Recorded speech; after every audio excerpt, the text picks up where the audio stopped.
nacional. No descartemos que de repente pueda buscar algunos legionarios, no necesariamente porque alguien se los recomienda. Tengo entendido que aquí estuvo también Gerson Pérez, porque se lo facilita el equipo de Chicago Fire y estuvo trabajando con el microciclo de selección mayor. Así que hay que identificar a aquellos y desde ya hay que ir pensando cómo se va a conformar esa lista que debe presentarse el próximo martes. Tampoco olvidemos que podrá contar con 3 refuerzos.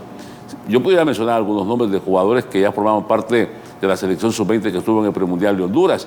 Si anda buscando arqueros, tiene a Alguera, tiene a Tomás Romero, no hay donde perderse, pero también son torneos que de repente no te dan la facilidad de poder contar con las facilidades que los equipos a los que pertenecen te los puedan facilitar. A veces uno no entiende, por ejemplo, de competencias que son oficiales de FIFA y que los clubes resulta que no están obligados a prestarlos porque no son fecha FIFA, etcétera, etcétera. Pero entonces, basado en toda esa realidad, hay que trabajar con la base de jugadores nacionales. Me parece que hay muy buenos jugadores en esta convocatoria. De hecho, él hacía referencia a 4 o 5 que no estuvieron entrenando hoy porque sí lo hicieron con Hugo Pérez. Puedo mencionar el caso de Aguilar, de Girola, que llegan del equipo de Metapam, y otros más también. Cerrito.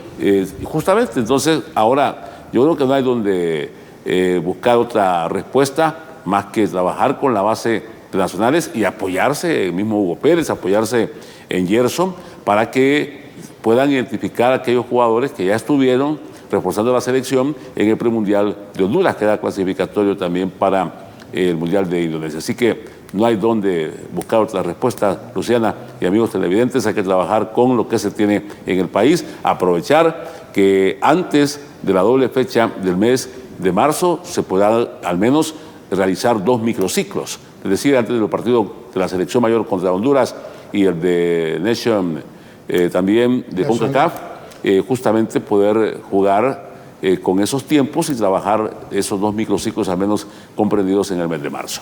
Roberto, ¿cuáles serían esas recomendaciones que podría llegar a hacer a Kiko para que sea una buena representación de la sub-22 en esta temporada? Bueno, hay que jugar, o sea, antes que nada hay que jugar, hay que foguearse. Entiendo que en abril se van a dar 2 fogueos, o se piensa por lo menos en tener 2 fogueos de nivel internacional para esta selección, pero incluso yo creo que esta sub-22 sin duda puede comenzar ya a foguearse con los equipos de la Liga Mayor, buscar amistosos o con equipos de segunda división.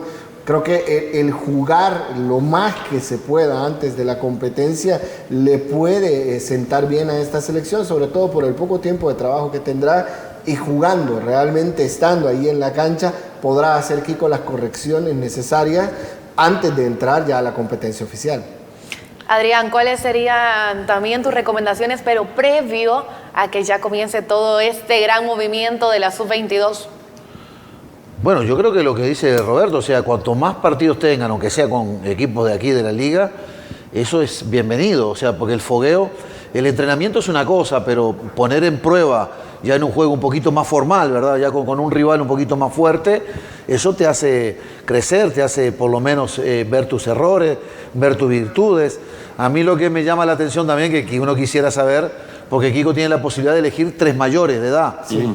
Entonces saber qué puestos, en qué zona es donde los quisiera, qué tipo de jugador quisiera. Eso como que ha quedado un poquito tapado, ahorita no se habla, pero son 3 posibilidades que creo que si Kiko las sabe escoger bien, le puede fortalecer mucho a la selección también. ¿Y qué creerían que les hace falta? Que sería la columna vertebral. Claro, sí, obviamente. Suponemos que sí, ¿no? Que basarse en un arquero mayor, basarse también en a lo mejor un central o un volante y un delantero, porque son 3 mayores con los que va a contar, así que... Aunque se puede contar con Helguera. Claro, pero crece... ¿Cómo? Se puede contar con Helguera, podría ser. O con Tomás también, el mismo Mario González podría ser, que es el arquero de selección mayor, pero sí habría que ir poco a poco develando ya cuando conozcamos esa lista a quienes va a incorporar también, porque no sé si tiene que inscribir determinado número y luego depurarla en la medida que se va acercando la fecha de los juegos. Creo que es importante también eso, saber cuando ya se presente y se haga oficial el listado, más o menos tendremos una idea de cuáles pueden ser los mayores que van a ser considerados.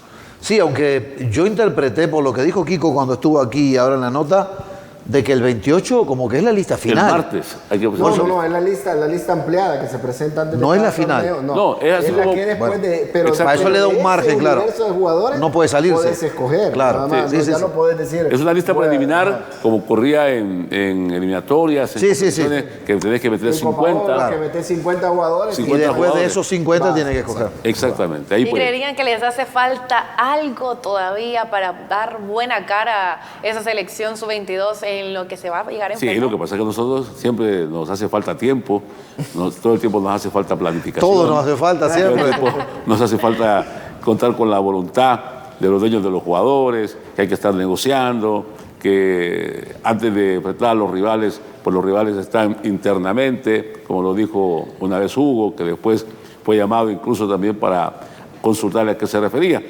Hace falta mucho, yo creo que es repetir siempre, después de que sucede lo que sucede, con un representativo nacional, así que hay que priorizar, hay que armonizar, hay que unirse, hay que hacer el llamado al Comité Olímpico de El Salvador, hay que hacer el llamado al Instituto de los Deportes, al Comité Organizador de los Juegos Centroamericanos y del Caribe, que al final son las mismas autoridades que están en ambas instituciones, para que colaboren, para que ayuden. Si es cuestión de gestionar, si se puede traer un equipo de afuera para que la selección se foguee o para que salga del país también, todo eso hay que hacerlo. Todo hay que hacerlo. Si eso le corresponde a las autoridades, tomando en consideración que es la imagen de El Salvador la que está en juego, ya que somos organizadores, porque qué feo, ¿verdad?, que participemos y solamente seamos justamente participantes y no protagonistas de una justa como esta. Así es. Ahora y no sé si Carlito, tu pregunta Resultado. iba dirigida hacia si falta algo en cuanto al juego, en cuanto al plantel, en cuanto al general, equipo. les falta algo, tanto pues algunos convocados, como bien lo mencionaba. No, por eso, pero como todavía no lo hemos visto ni en un amistoso, ni el técnico Sí. lo ha visto, o sea, para hacer un balance o un diagnóstico más justo, más certero, tiene que verlo ya en acción, en algún partidito, en algo, para decir, bueno, en la defensa no estamos bien, o en la delantera, o sea, sacar un diagnóstico mayor ya con algún partidito encima. Después lo demás, lo que dice Carlos, ya es todo el panorama general, ¿verdad? Así es, y Carlos también mencionaba algo muy importante, que con tan poco tiempo se está realizando pues el trabajo debido. Pero ¿cuál es el techo de la selección sub-22 en los Juegos Centroamericanos y del Caribe que ya se aproximan? Lo que pasa es que después de haber sido grandes ganadores, porque se ganó con una generación que posiblemente fue la base también de la selección mayor, de la mano de Juan Ramón Paredes, y no le ganaste a cualquiera, le ganaste a México. Son pocos los triunfos sobre México, pero uno de los más connotados justamente fue ese triunfo, en penales, con estadio lleno. Yo sigo insistiendo en algo que es importante para que se den cuenta de lo que sucedió en esa oportunidad. Los muchachos fueron al camerino, seguramente comieron, se cambiaron en el camerino, porque había que esperar al presidente de la República de ese entonces, el señor Francisco Flores Pérez, porque ahí quería tomarse la foto, que iba a ser portada al día siguiente. Salvador con la medalla de oro en fútbol de los Juegos Deportivos Centroamericanos. Este país muy pocas veces ha celebrado deportes de conjunto, y El Salvador salió campeón de los Centroamericanos y del Caribe del 2002, con la dirección de Juan Ramón Paredes y con una cantidad de jugadores extraordinarios en ese entonces. Así que, siendo locales, ¿cuántos años después? Estamos hablando de 2002, ¿no? del 2002 al 2023. 11. Entonces estamos hablando de 21 años. 21 años, pero aquella selección uno reconoce el tiempo que tuvo de preparación y la calidad que también. Entonces, si sos anfitrión y la última vez que organizaste los juegos fuiste campeón, ese es el techo. Es que la vara Es es la vara. altísima, Carlos, la vara está altísima. Por eso Sí, mismo, pero ¿qué podemos hacer? ¿Verdad? Si al final no éramos sede, El Salvador recogió juegos que no le correspondía organizar por el tema de la pandemia, por todo lo que sucedió. Es más, pidió el aplazamiento de los juegos que tenían que ser en el 2022 Sí.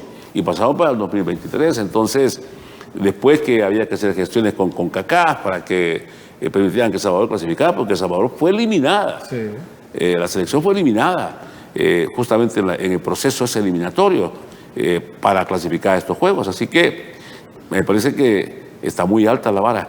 Después de lo que Para hicieron volver a repetir la de 2002. No, después de lo que hicieron esos muchachos, que basta con recordar esa alineación, hombre, para darnos cuenta quiénes estaban en esa selección nacional, con cientos de partidos internacionales. una generación extraordinaria de